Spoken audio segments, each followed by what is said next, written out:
Are we doing it on the? Oh, look at this thing.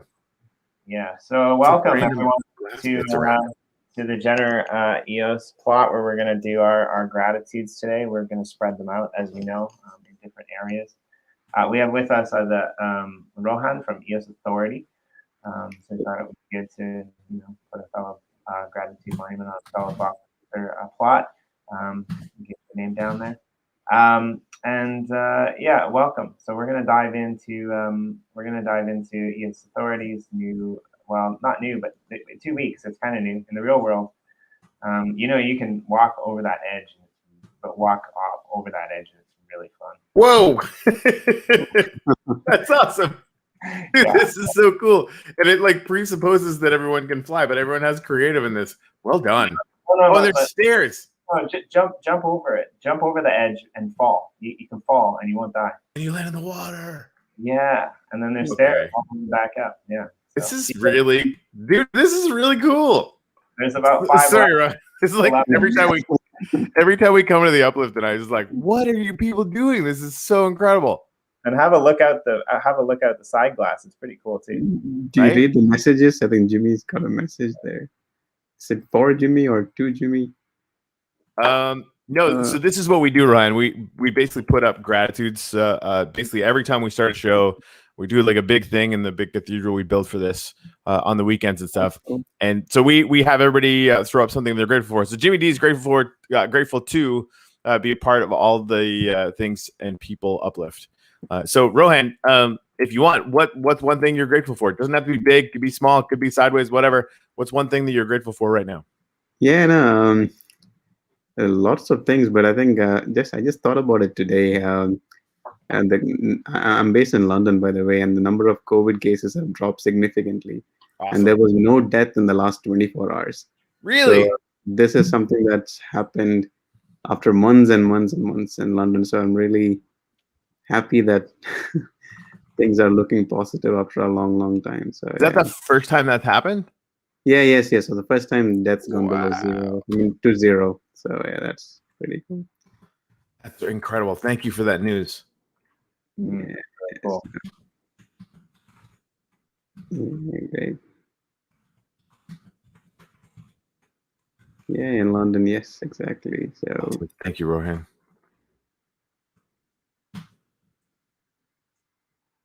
I also want to put like EA, but there's not a room, so what I'm gonna do is this.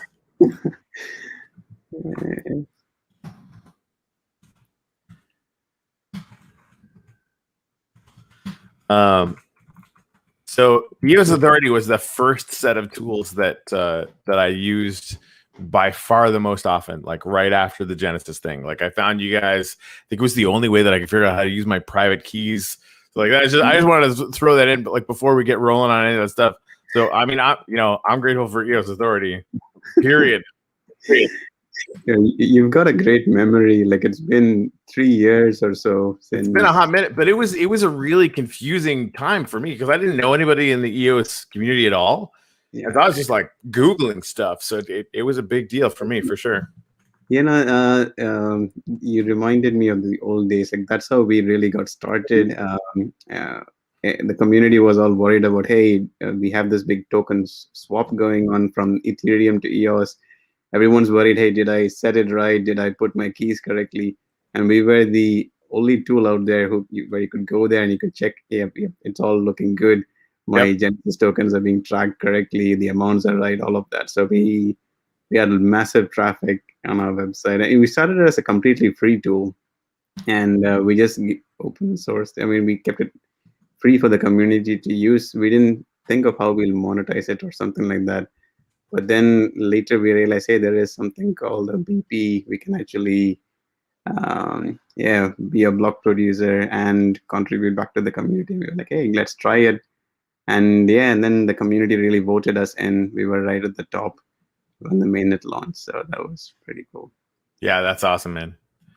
Yeah. So. Yeah, you guys have been in it since the beginning, and that's pretty much what I second Corey's sentiment. So I'll make a new one though. I'm grateful to be, I'm grateful for the first underwater monuments on this plot. So, and yeah, you guys all out there watching, and anyone who watches this back, I hope you guys come and check it out for the event that's happening on the 31st. As you know, you'll be able to go around and take selfies. I'm still trying to decide where to put the selfie plot for this plot, but there's a few that have rolled out and they're looking pretty sweet so far. So yeah. Oh, we need a block there. There we go. I mean, yeah, Jimmy, this is just righteous, dude. This is really good. Thanks, man. I had fun building it. Yeah. Well, a little bit of stress, to be honest. But yeah. How long does it take you? I'm sure you build things often, but this looks. Yeah, I'm not like I'm a noob at this. Like I've been in it since like a month, and so I'm just learning. This is creative mode. So creative mode was everything can be generated. So that was pretty fun. So I knew you were gonna do that, man.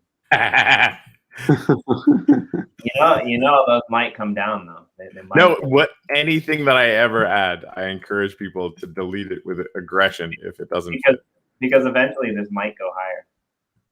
I mean, I feel like you're threatening me with a good time. Make it go higher. That'd be really cool if it went all the way to the bottom and all the way to the top. Yeah. So maybe a couple about a week I spent on that because the first time I filled it up, I put all the glass around. I couldn't drain the water because I didn't realize that glass panes actually absorb water and you can't drain from the inside. So I had to destroy all the glass panes, and then I had to create glass blocks, and then I had to destroy all the glass blocks and put the glass panes back in. So that's awesome, man. But yeah, it was fun. Right. So. Rohan, maybe someday you and EOS Authority will join us in here and set up your own EOS Authority plot. I think that would be really cool. We've got a couple right off the bat. If you guys are interested, I will save you a spot in the new gratitude map that we created, and it's yours. Do with it as you will. That's cool. So, how big? I mean, how do people get onto the platform, and how do they work with things? How do they connect to this? So it's Minecraft server. Yeah.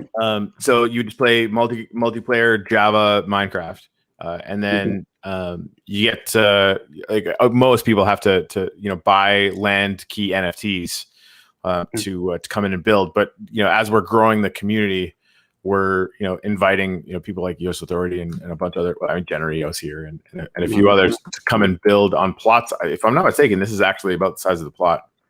Yeah, that thing around the outside is the border of the community plot, and then on the outside of that, mine's a water plot, and theirs is a water plot. But on the outside of that, there'll be other little plots that you can give to the community and things like that. So you can involve communities or partners or whatever. On the outside of that, there's another area between tracks and tracks. There's a set of train tracks that encase that whole area. So you can kind of build a little community, and there's a lot of different projects or influencers or people that are in this server already. This server, so yeah. Good. Okay, that looks good. It looks really good. But if you're interested in seeing what's going on, I mean, obviously you can check it out, on some of our videos. But we are having an event on shameless plug here. We're having an event on the 31st where anyone can whitelist and come into the server for 2 4-hour periods and just kind of roam around and take selfies and see what other people have built. Because there's some amazing builds by Boyd, Blockbase, the Discordia guys. There's just some really cool Wax has got a really cool tower and walkway, monumental tower and walkway. There's some really cool stuff. So I encourage you, but also anyone out there listening, to come and help us break the server. Because as you know, as a block producer, as a tech guy, we need to break shit in order to make sure that it works, right? And if you can't break it, then it's probably working good. But yeah. I mean, they say move fast and break stuff fast. Corey's added to that. He says move what is it, responsibly? Yeah, no, it's move fast and break shit, and then MBlue added and then slow down and fix shit. That's sort of there are two modes: move fast and break shit, which is 98% of the time, and 2% of the time we're like, okay, wait a minute, what just happened? Let's fix some stuff. Rinse, repeat, rock and roll. Yeah, of course. I don't think there's any other way Yeah. So how about you? What have you broken? Like I'm sure you fixed a lot of stuff too. Actually, to be honest, you guys have done a great job. So maybe you could give us a quick rundown. Who are you? Who is EOS Authority? There's different types of block producers that focus on different things. What is EOS Authority's focus? Yeah, I think that would be good for anyone who doesn't know who you are. Yeah, great. So EOS Authority, we are a tech team. We've been around since before the mainnet launch. So this is before EOS, when EOS tokens were on Ethereum, and we helped with the token swap, all of that, and we helped boot up the EOS chain. This was nearly 3 years ago now, 2.5 years ago, something like that. And then we've been around since the beginning. Almost all our work is open source, and it's for the community, things like that. And we get paid a lot in terms of block producer rewards that we get from tokens and all of that. For your audience who might not know, EOS is unlike Bitcoin. It's not a proof of work chain. So people vote for block producers, and on the more votes you get, the higher you are, and you get paid from inflation on EOS, really. I hope that people listening know that, because if they don't, we haven't been doing a very good job, Corey.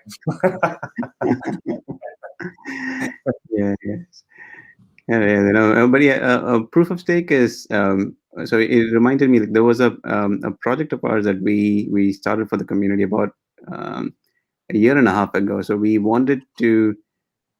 Everyone knows for the fact that EOS is more energy efficient, but there is that little cost running all of the EOS operations. So we were wondering if we can actually make EOS carbon neutral. So one of the something that we did about a year and a half, we were in Oslo, and the team announced a green project. Basically, what we contacted all the other block producers, and we estimated what their energy costs would be, and we asked them to offset their little part, so we could actually call ourselves completely carbon neutral blockchain. And this was something we did a long time ago. So EOS actually became the first major carbon neutral blockchain, and that was pretty cool. We had a lot of engagement from all the other block producers. If I can tell you what the project was about. I vaguely I vaguely remember that. It's hard because actually there is a lot of what do you say? There's a lot of like environmental things, especially recently, that are popping up on the EOS chain. Like there's ones that are using the EOS mainnet as well. So I think that's kind of cool if the chain itself is green, to support these initiatives that are trying to green the planet and the world as well. So. Yeah. So I think the whole idea was to highlight how energy efficient it is, and the very little energy carbon footprint that we have is actually offset.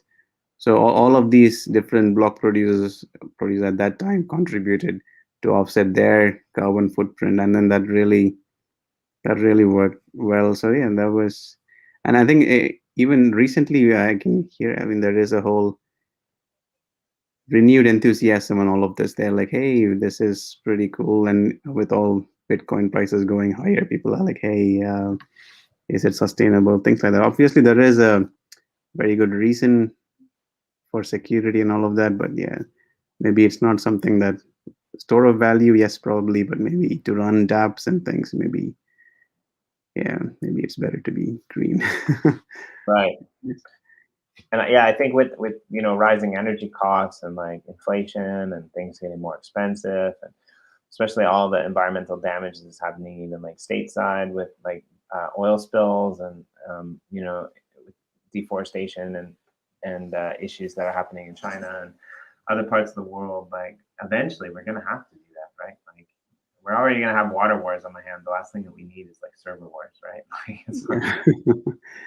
Yeah.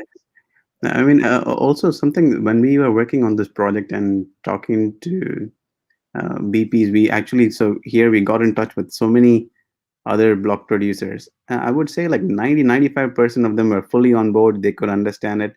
And I don't want to name names, but a few were like, no, we don't really believe in carbon offsets and stuff like that. Okay. It wasn't Jen or EOS that said no. Was it Jen or EOS that said no? No, obviously no, definitely not. Okay. But yeah. So there is still that. It's not like a 100% sold thing. People still are in, yeah, but yes. So. Yeah, so actually I have a question for you, if I could interrupt you a little bit.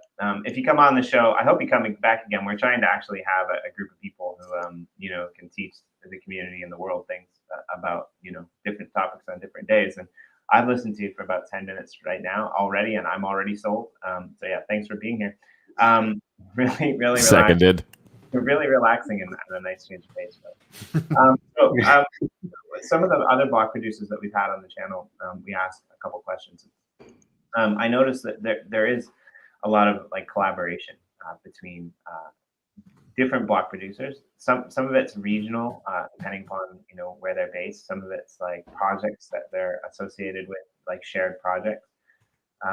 Like, I mean, a good example I think would be EOS Nation and Polar, which is EOS Asia. They've collaborated on 2 or 3 different projects. I think like the EOS X DeFi Explorer, and there's a couple other ones that I think they just got a grant as well for some community funding thing or something like that.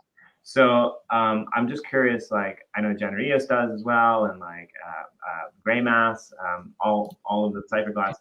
I'm just curious for you guys, who are some of your closest collaborators in the BP blockchain space that maybe you could go into? You know, how do you and Anders as well pointed out on the stream. I use the data a lot to showcase Wax is way more sustainable for the NFTs than Ethereum. So the second question I was kind of curious about is, what other chains are you guys operating on? So Yes. So the first one, what other BPs we work with? We've worked with almost everybody on different projects. Some projects are much longer, and they take. No one BP has all the resources. There are some people with that are technical. They're very good at the smart contract layer, all of that. Some are very good at running infrastructure. They're able to scale it very well, and so the different projects. So we had some of the smart contract projects. We worked with a team in Argentina, and they were really good with the smart contract layer. Then we've had teams from Canada who are really good with the blockchain, all of the diffuse and all of that. I don't know if you've heard of a project like but it's so different technical skills everywhere. But we worked with quite a few BPs, almost everyone really, except a lot of the exchange BPs. They don't. Yeah, we haven't really spoken to them a lot. But besides that, almost everyone. Yeah. Has anyone spoken to these exchange BPs? Are they just like office shell companies somewhere, like, you know, on the 13th floor of the 12th floor building? Like, I'm sure they exist, and I'm sure they are. They do stuff, but I think they have a lot of voting power and things like that, so they don't really focus a lot on the community projects. But I'm sure their contribution is they contribute in some way, shape, or form. But yeah, yeah, like you said, liquidity is kind of a big thing. But I'm constantly annoyed, and I like Binance a lot, but I'm constantly annoyed about the fact that Binance doesn't list certain coins, because, you know, they're come out big in support of Polkadot, yet they're in the top 10 block producers. So yeah, I'll leave my frustrations for a different day. But yeah, I know what you mean. I think it's difficult overall to get them involved. Gary has a good question too. Will you guys, the Authority, be joining EOS? It is a great initiative, and I think it sounds really good. And I mean, it's been on the governance side. We've been lacking leadership and things for about a solid year now, more than that. So it's good to see governance back up on top of the agenda. I think that's the number one concern that the community has, really how to really run highly effective governance. And I think Dan's been proposing things, and at least there's been talk and really communication about it. And I think this is something that's going to be pretty interesting. And there are other blockchains like what you mentioned, Polkadot. They have an on-chain mechanism for consensus and things like that as well. So it is time for EOS also to up its game a little. Yeah, there seems to be a lot of projects that are doing dualistic things in EOS and potentially, making the move towards Polkadot as well. So I think it'll be interesting. Well, actually, what was your personal take on Dan? Personal take or corporate take? You decide. I mean, you're the guest on Dan leaving and coming back. Just kind of curious. So we don't have a lot of don't have any other information other than what the community knows publicly. But a couple of months ago, it was like, oh, Dan's leaving EOS completely, and then that was bad. And then it was, oh, Dan's back. So it's good to have him. It would have been really lost to the community if Dan completely left the project or he was quiet. But he's put together so much thought, and the documentation and the roadmap and all of that. It seems like Dan's put a lot of thought into it, and so it's really encouraging. And I'd like to see how the community picks it up and how it moves forward. We have a Zoom call again open to the community to discuss it next month. So I think it's really gathering pace, I feel, from where I see it. But yeah, it's really up to the community to decide how to take it forward, really. Yeah, I think it's going to be an interesting few months ahead, I think, for EOS. And Yes. I guess it really depends on. I think we're at the point now where a lot of people are realizing that they need to stop complaining about Block One and just do something themselves. And I think that's a little bit of a good point to be at, even though it kind of sucks that it took us this long to realize it, right? Like there's a lot of great, like Corey mentioned, right from the beginning, a lot of great BPs like yourself or other projects, but BPs like yourself that basically came out with like these great, community onboarding solutions and easy ways to interact with the blockchain. And I mean, like if you look at the ecosystem now, it's a completely different, ball game. Like, there's no more scatter really. It's kind of faded into obscurity. Good to see those guys have moved over to Ultra and are probably going to be part of that next massive game wave train when it comes to EOSIO. But like totally different set of tools, but you guys have been holding strong with your Block Explorer and your wallet. I mean, it's still quite one of the preferred ones in the ecosystem as much as I can gather. So yeah, congrats on all that. I think it's really cool, the suite of projects and the work that you guys have done since the beginning and are still holding strong. Yes. So we have it.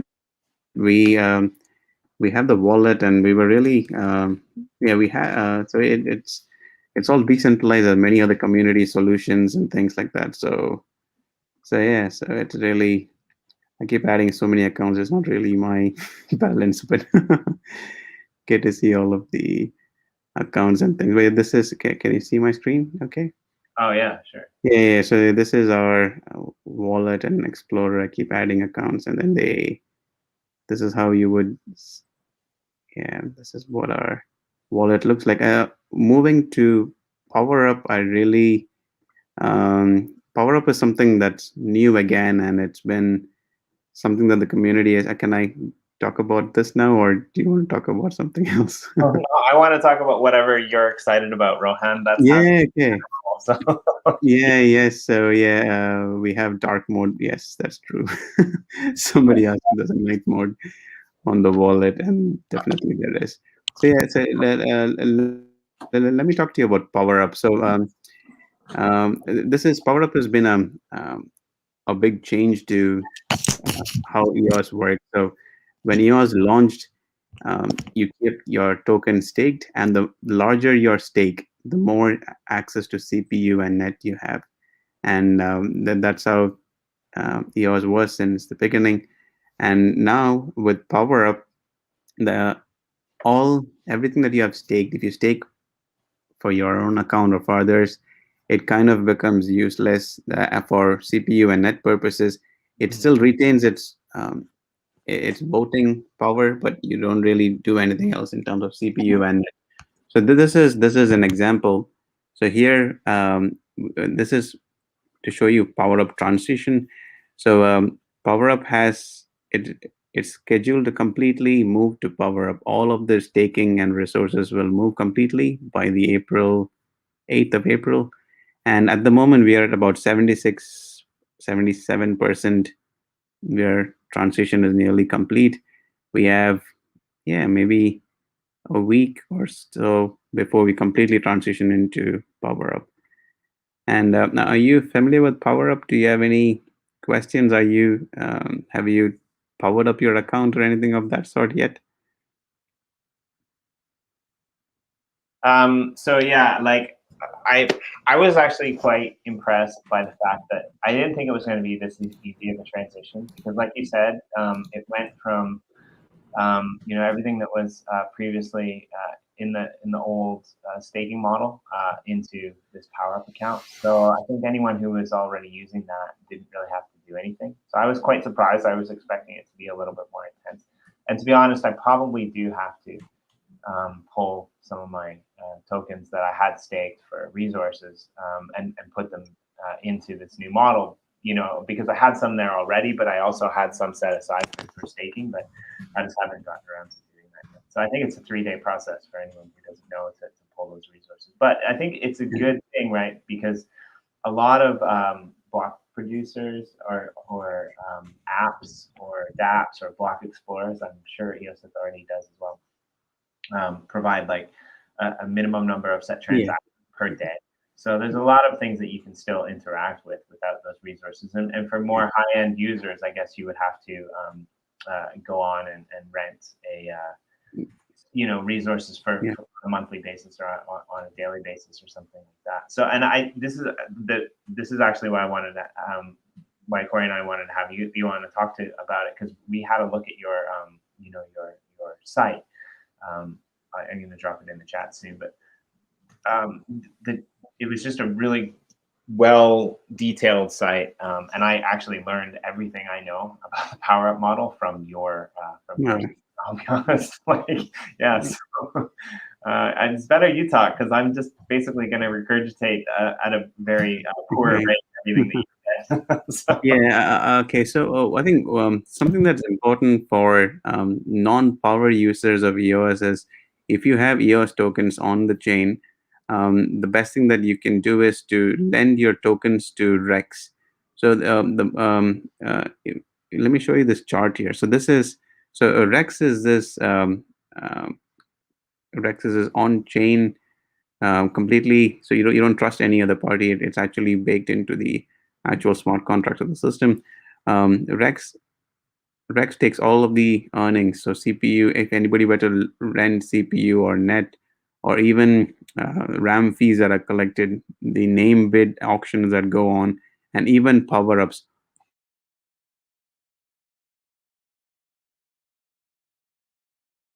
all of those. At this moment, we have about 63 million EOS in Rex. And so all the revenue in a day gets divided equally among all of the 63 million EOS tokens. And the APR is about 0.5% APR for the last 30 days. But what's interesting is you can PowerUp just launched recently, and you can see PowerUp is contributing more and more to the returns as the transition moves. And as the network gets used more, basically holders of Rex tokens will get a higher return. So if you have spare tokens and if you haven't used Rex, there is no reason why you shouldn't. It's a system contract, and you basically get returns based on how much the network is being used. That's definitely something to check out. So I have a question that some people might be wondering. So how are these rewards distributed to the users? So they're distributed almost instantly. So as soon as someone rents someone takes out a CPU loan or net loan or even powers up their account, the fees are channeled immediately to all the Rex holders. So if you hold Rex during that window, you get your tokens increase. And when you switch Rex to EOS, you'll have that much more EOS on your account. Yeah, so I think like someone like me, like I don't even notice it. Like I could maybe switch it someday to back to EOS and like retire because I don't even see how much those rewards are building up. Is there a way to actually see how much? My question actually is there a way to actually see how much rewards your Rex or this new PowerUp model have incurred over time if you've never actually switched it back, if you've never pulled out of that window? So we have all kinds of tools on our platform. So if you go on to Rex Calculator and if you say, hey, I put say 1,000 EOS, 10,000 EOS, something like that, and the system would basically calculate and tell you how much. So if I put how many zeros there are, so if I just put 10,000 there. If you held Rex since launch, you would have got 88 EOS. I would say that number is going to increase with PowerUp and more funds coming in. But this would give you an idea of what it is. So this is a completely risk-free system level contract. So you don't trust anybody or anything. You just get these returns if you're holding it. So if you combine it with every other thing available, like voting rewards and all of that, this is definitely something that token holders should really use. But yeah, and I think that's a really important thing to note because this isn't always the case, right? It's not really DeFi, but in a way, it's kind of like DeFi because essentially you're depositing your tokens and you're getting a return, but it's not that there is like absolutely. How do I put this? There's absolutely zero risk of losing your EOS. Worst case scenario, nobody uses the network and the EOS price crashes to like 1 penny. You still get the same number of EOS that you put in back, right? You can never end up with less EOS, right? You could lose money if the EOS price goes down, or you could not make a good return if there aren't a lot of people, using the network. But I think so. Yeah, I think you guys did a really good job on explaining it, and like I probably need to personally explore these tools a little bit more. However, I do have I have a question. What do you think about this system? I mean, you're building tools for it, but that doesn't necessarily mean that you like the system. Like, is it good? Because originally EOS was supposed to be a network for free, transactions, for free dApps, but that didn't work out so well. And I mean, it got crashed during the IDOS days, which caused a lot of problems. And then a few projects started offering like free transactions. A big number of projects, like Prospectors for one, basically ported over to Wax either partially or entirely because they or Telos or some of these other blockchains because they couldn't compete. So what's your take? Like, as pertains to the original vision of EOS being a free chain that everyone could interact with and use, versus this almost really cheap Ethereum style of chain whereby you have to now actually pay to transact. What's your feeling? Yes. Good question. I know things have changed. So, like what you said, staking model essentially meant if you build up all the stake, if you have all of these EOS, you're able to like get transactions to the tune of how much you have staked for yourself, and it's free and all of that. What has happened now is if you still have all of that EOS, you move it into Rex, and other people who actually use the platform would actually power up their account, and you get that little. It wouldn't be too much, but based on my estimates, if you were to lock up all your EOS on Rex, the Rex returns would actually pay for all your transaction costs for normal users. So it I would say it kind of matches up. Then it would offset all of the costs. So I know it's a cost in terms of powering up your account, but all of the additional power-up fees would actually offset it pretty much. So it still is a free chain. Unlike Ethereum, if you have a lot of Ethereum, you can't really keep it staked not before Ethereum 2 and staking and all of that. But yeah, so essentially. Sorry. even if you're like Corey and you have like wax E stake, you can't unstake it because the freaking fees are so high. Yeah. I mean, I love that position, but it's the kind of thing that like I'm gonna leave it for 2 years, right? 'Cause it's not a big position or whatever. I just wanted to kind of see what it was all about. But you know what's gonna happen though, Jimmy, is Ethereum 2.0 is coming out. So like in like 10 or 20 years, like that'll probably work pretty good. 10 or 20 years after the uplift, right? Right. Yeah, exactly.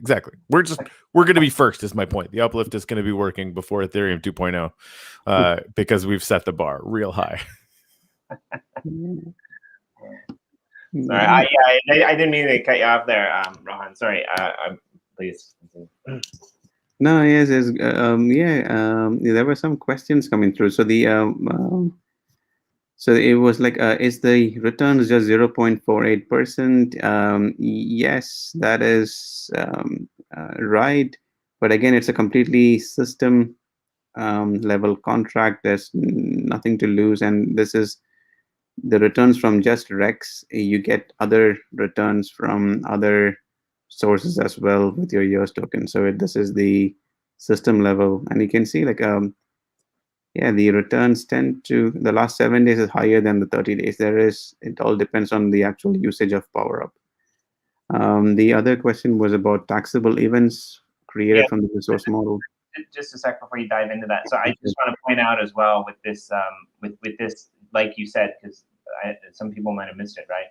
Like if EOS goes massive mainstream, like for some, yeah, I'm going to be a hype boy here. I don't actually believe it's going to happen, but let's say that EOS becomes the supported currency of Apple. These returns are going to go through the roof, right? Like it's all, according to my understanding, it's all directly based on how many people are actually using it, and the more dApps that onboard, the more people that onboard, that's going to spike, right?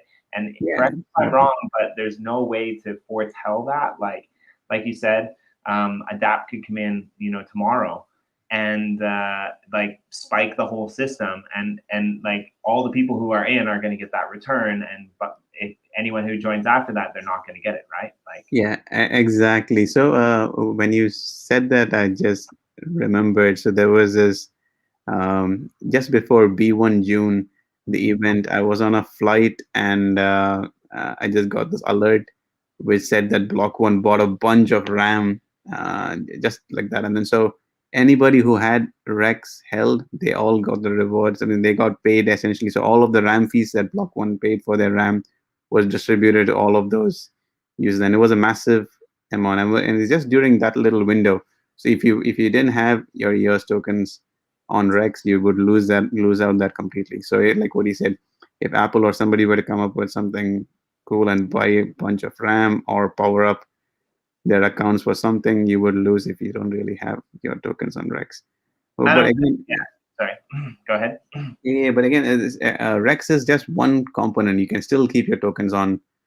Do something else with your board and get rewards anyway. But Rex is something that everybody should take a look at, really. Actually, that brings up another question. Like a lot, I know Gener EOS does it. I know Vigor does it. I know EOSX with their DeFi platform does it. I believe that when you stake your when you use your tokens in their DeFi or in their voting systems, staking to other block producers or proxies or DeFi networks, they actually calculate the amount of Rex and give it back to the user. So will that be the same for this PowerUp model as well, where these dApps will be giving it back to the user, or will that be case by case? Just necessarily because it's Rex, like. Yeah, Rex was completely system contract. I'm not sure what the dApps would do. I'm sure they will. It is completely new. We haven't even fully transitioned into it yet. So I'm sure like there's going to be new business models, new ways to power up accounts, new ways to like get users to stake tokens or something like that. So I'm sure there are ways to recreate the staking model too. But yeah, it'll be interesting to see how it actually turns up. Right. And what the dApps do with it. So yeah. I think you wanted to talk about this one as well. Yeah, PowerUp is here, and there was a question about wax, and yes, yeah, but yes, that's yeah, PowerUp. Yeah, I've covered a lot of this really. The main key thing users should really know is, I mean, if it's just not a Power user, really is to keep your tokens on Rex. Take a look at eosauthority.com/Rex. Head there, and then just put your account name there. You get to see more details, see what you can do, things like that. And then there are ways to really be on Rex and get returns from there. And PowerUp is transitioning. So the like what you said before, our wallet and other wallets do provide that free limit for users who want to like just do a basic transaction and then get out or something like that and make a transfer, something like that. So all that should be covered, and people really shouldn't. You shouldn't really have to use PowerUp until you are a Power user. You want to, yeah, put through lots more transactions than your free quota. Yeah, so I hinted at this, but like I don't think you ever confirmed it. So EOS Authority, people who use your block exploit, they do get some free transactions every Yes, day. at the moment we partner with Graymer's Fuel, and we give free transactions through Graymer's Fuel and their Anchor wallet really, and that's how it works. Right. But yeah. Any observation as a question? What's your take on the taxable events created from this resource model? For someone in Sweden, using the chain is now taxable events compared to before renting resources claiming rewards. Any observation? Who most of you know is one of our favorite media moguls, and one of our favorite people to take the piss out of. But he gives it right back as good as he gets it. However, he is also involved with EOS Sweden, so this comes from the block producer perspective as well. Oh, nice. Nice. So I think if you were to hold Rex, like with DeFi projects, you can see the returns increasing, but it's not really in your account until you sell your Rex tokens. So when you technically for accounting, we have Rex tokens and EOS tokens. When you lend your EOS tokens, you internally get hold of something called Rex tokens, and the Rex tokens value increases with EOS. So when you sell your Rex tokens, it gets converted into EOS. So the taxable event would be when you were selling or something like that. So if you were to hold on to Rex for like a year or so, I don't think there would be any taxable event until until you actually go in and make a transaction to convert your Rex to EOS. But yeah, I'm not an accountant or a lawyer. That kind of makes sense to me because it's very similar to how I am. Like I'm based in Japan, and Japan is very different than the U.S. I'm not sure what England's like, but or what the UK is like. But like in the U.S., every time you make a crypto transaction, it's a taxable event. And seriously, like either be really rich in the U.S. or leave. Sorry, Corey. But like I mean, go to Granada or Saint Lucia or anywhere. Anyway, that is more. I hope that for the U.S. people, this changes. But in Japan, it's different. So every time you cash out, every time you go from crypto into fiat, that's what triggers a taxable event. As long as you're crypto to crypto, as far as I know, in Japan, there's no taxable event on that. So I'm assuming it's very similar to this. This is kind of why I like the Rex system, actually, is because it kind of seems like you can't see what's transpiring behind the scenes. So there is actually no record of any transaction until you go back to EOS. So I don't even see how anyone could know that information. Like even you can't really even know that information. You can guesstimate or take a guess. Yes. So yeah. You're gonna on a blockchain, everything is kind of your shit, then just hold it in Rex because you'll never be taxed on it. Yes, but but there are all kinds of taxes though. There are like I don't know if you have to value your tokens at a particular date and things like that, or if it is just a sell and a buy at that point, it triggers like a capital gains event. I don't know, but all kinds of can definitely get complicated. Yes.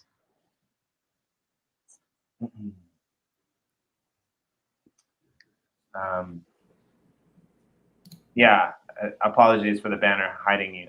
Actually, the banner's not hiding you now. Any observation? It was just that you went over the character count, and so your message was too big. So you were actually hiding Rohan, not us. Just wanted to point that out. Not that we're blaming Anders for everything, but wait, no, yes, we're blaming Anders for literally everything. Okay, cool. Yeah, thanks for clearing that up. And we really need to have you back on the show again. This is way more fun when you give it back. Anything else that you wanted to? Okay, this is a good one too. Yeah. So where do people donate to EOS Authority? Or how? What support you? It's a kind question, but I think what tends to happen is people vote for us, and then with the votes we get higher up in the charts. The higher you go, the more rewards you get and things like that. And that's how really people have been contributing. I mean, helping us out as well. But yeah, so vote is all we ask for now. But maybe EOS Authority just became my new favorite block producer of all time. That was the best answer ever. No, don't give us money. Just vote for us and let us do our job. That's freaking awesome, Rohan. I love it. Yeah, cool. Thank you. Really like that. So, is there anything else that you wanted to shout out or mention? Yeah, so I'm excited with things happening. As you know, I think the pace has changed in governance, which is cool. We have PowerUp coming, which is again changing the way EOS will operate, and so it opens up more possibilities. I think all of this together will be pretty interesting to see how it goes. And all these things really take time. So putting up a very popular blockchain, like making it available. So all of these things take time, really. I don't think it'll be an overnight success. There are a few elements that we still have to get right as a community. And I think once we do, it's going to be pretty cool. I think people underestimate how long it really takes to get things done. But yeah, I think it'll be. Things are looking good. We have some momentum over the last few weeks. It's going to be, it's not the same as 6 months ago. So it's really, I'm positive about it. Awesome. Yeah, I just wanted to tell Gary I love him. He's like, Corey, take notes. Like that. Apparently, I'm supposed to keep remembering that all these things take time, and you can't bootstrap an entire metaverse in like 5 minutes. Fine. If it takes 15 minutes, I'll just have to wait. It's cool, guys. So what are your next big milestones? What are you what's big? What are you guys looking forward to next? So we're onboarding a bunch of people for a few hours to try to break the server. And depending upon how that goes, then the next step is to get people in game. So get the probes going out and people be able to come in. And because right now it's just communities that have been building. Mostly the community cluster, which is, people can build whatever they want because they can procure any resources that they want directly from the game. It's become like this really cool, giant artistic, advertising space. As you can see here. So one proof of concept that I'm working on today until it's finished. This is an NFT. We're gonna have QR codes enabled in game so that you can basically point your phone at the game when you're in there, and it'll take you right to the asset sale page for that NFT. So that's what I'm working on. And like getting doing the server breaking thing tomorrow. Literally anybody who has Minecraft Java who registers with their Wax account at enter.theuplift.world is going to be invited to come in either at 10 a.m. or at 6 p.m. or both, frankly, if you want to do both. And run in and get as many selfies in all the little selfie hotspots that we've created. We're actually still collecting them today, and then post those online for prizes and different stuff like that. So it's gonna be a blast, man. Like that to me, I can't think past that because it's just gonna be completely mental and a riot. But yeah, it's gonna be really fun. And we're actually going to do a stream about this tomorrow. I believe we're going to talk more in depth, but just in case anyone can't make it to the stream tomorrow. Corey, the people who come into the game, has it been decided? Are they going to be in creative, or are they going to? It has not been decided. Okay. I've not decided yet. I mean, we could do one creative and one normal. I think that would be cool. I don't know how on a technical. Well, because we want to, like, the whole point to doing two different ones is to give people in different time zones the opportunity to come in if they were going to miss one. So we should definitely standardize it. Yeah, I'm going to probably end up at them both. Yeah, me too. Yeah, part of me wants to just do a creative just so that they can see more stuff. But the idea of people like running around and trying to get out to different places and dying over and over again is also like sadistically entertaining. But I don't know. We'll figure it out. We'll figure it out by tomorrow, hopefully. But yeah, I guess once we go live, to go back to your thing, Rohan, we're just going to keep actively, trying to increase domains and people that are, interacting in the server. And there's going to be a bunch of different worlds. Right now, I think there's 3 active ones.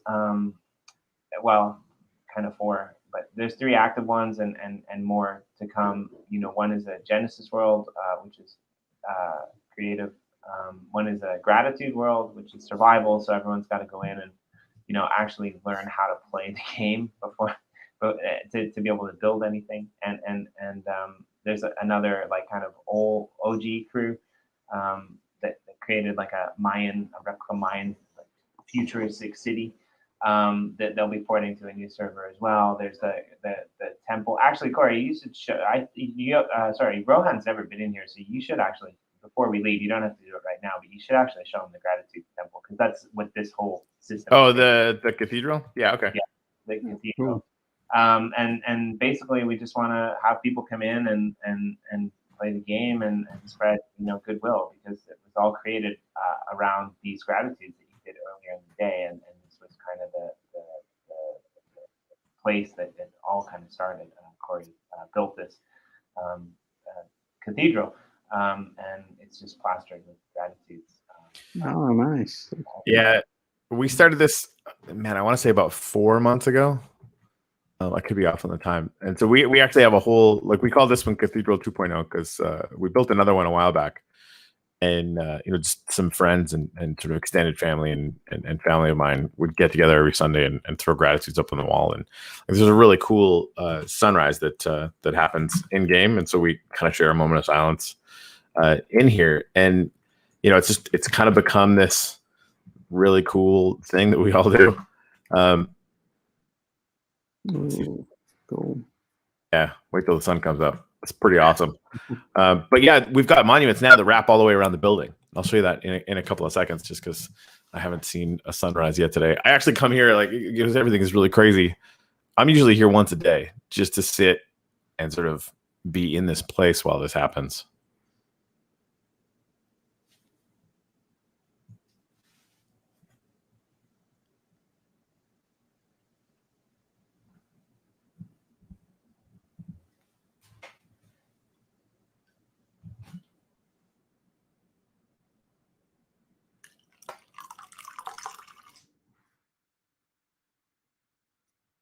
You got some background music.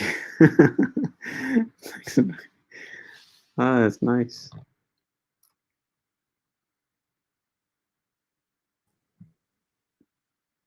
So, I mean, every one of these things is full, right?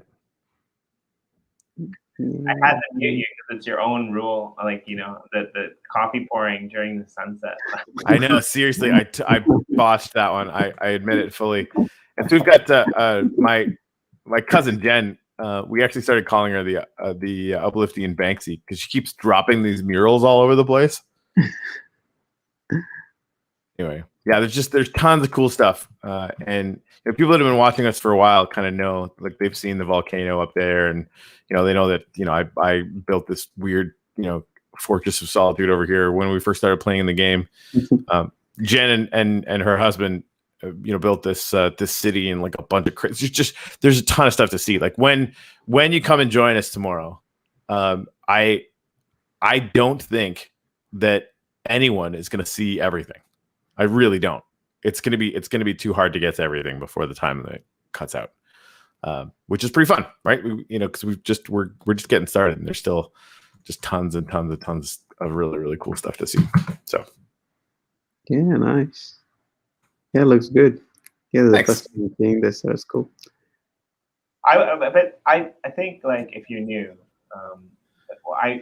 this is kind of it's not just a game, it's a metaverse. Like it's a display area for projects, and there's some really good projects that are basically showcasing a lot of cool stuff. Like Corey mentioned QR codes. There's QR codes that take people to like websites. Like Boyd put in a QR code. I think Blockbase there's a bunch of other ones. So this is kind of like a 3D workable, more beautiful version of something like Decentraland. So Corey, has his own goals. Other people who are working for the project, for the Chicken Car guys, they have their own goals. My goal, what I would like to see, is like every active block producer, even the exchanges, in game for the EOS network, because I think it's built on wax essentially, right? Like it's Minecraft. But people will get rewarded for roaming around the game. They'll get small microtransactions waxed to their account when people come onto their land or people do certain actions with the NFT. That's all wax. So I would like to see like the whole block producing wax community somehow involved with like basically a little station in the game. And the other really interesting thing or unique thing that I really like about this project, because like if you haven't figured this out right now, like I don't work for projects that I don't like.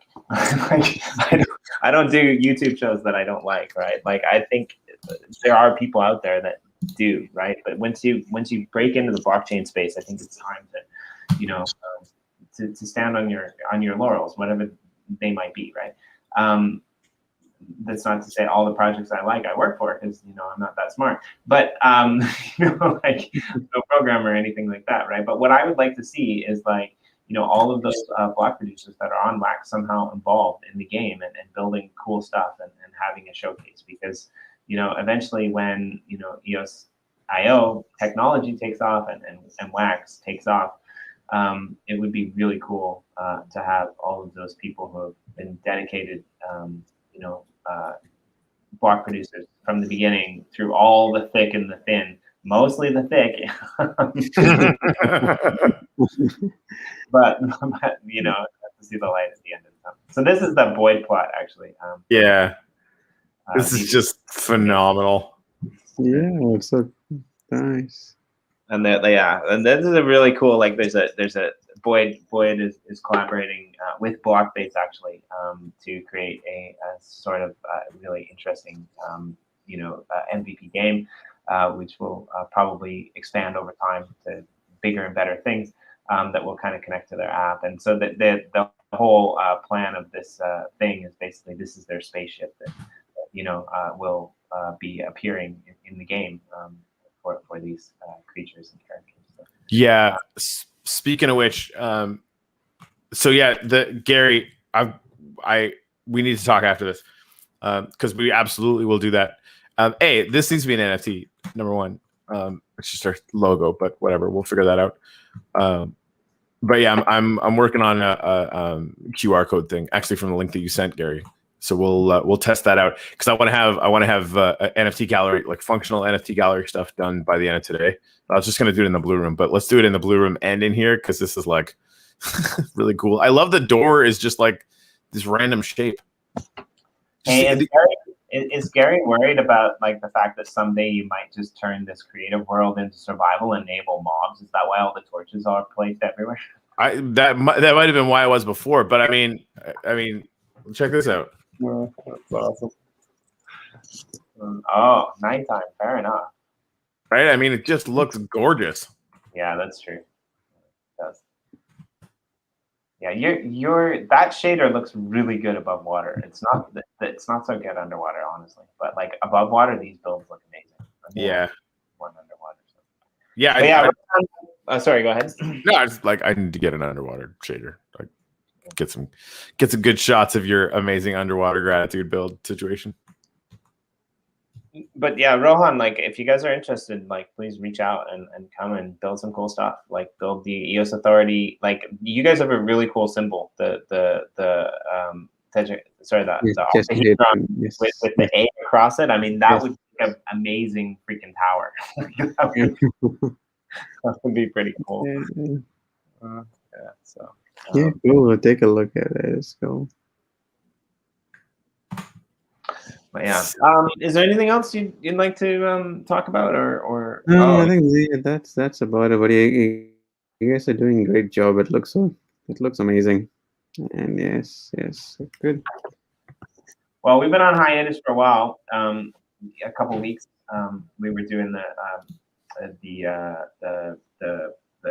Decathlon coverage for Crown and MetaDeck, which was really cool. But you are actually our first guest back in the regular scheduled programming, which on Mondays, as often as we can.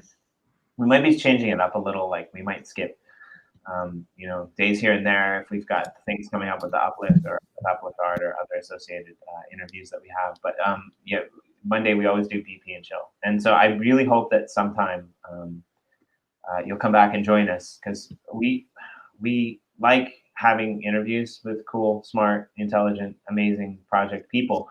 But at the same time, Corey had stated from the very beginning that he doesn't just want to have a show where we have people on that we interview. He wants to have a show where we have people on that we can make connections with, that we can, rely on to teach the community cool stuff, to enable people out there in the community. And I think you guys have been enabling, the community through the things that you're building since the beginning. And it was really great to have you here and have you showcase all of the amazing stuff that you've been doing with this PowerUp model. Because honestly, it would have destroyed 2 or 3 days if I hadn't have found that tweet that you guys made to be able to understand it. So bravo on that, and please come back please, or monthly, or whenever you guys have an update, reach out and we'll try to reach out to you again. It's really we'll do. Thank you so much. Thanks for the invite. Thanks for letting me be part of the show. And so it's cool. Thank you so much. And go vote for EOS Authority. Yes, thank you guys. Thank you. If you could hold on just on the stream, Yeah, sure. talk about 1 or 2 other things off air, Rohan. But for the rest of you, we'll be back tomorrow. Tomorrow we're not going to do Tech Talk on Tuesday, not really in normal capacity, but we're going to do mega coverage of the event to happen at shortly thereafter in the Uplift world. So come back here, see some cool tours around, some builds, potentially learn some more about what's going on and the prizes and things like that. And we'll see you all tomorrow. Thanks. You got I'm ready. Nailed it.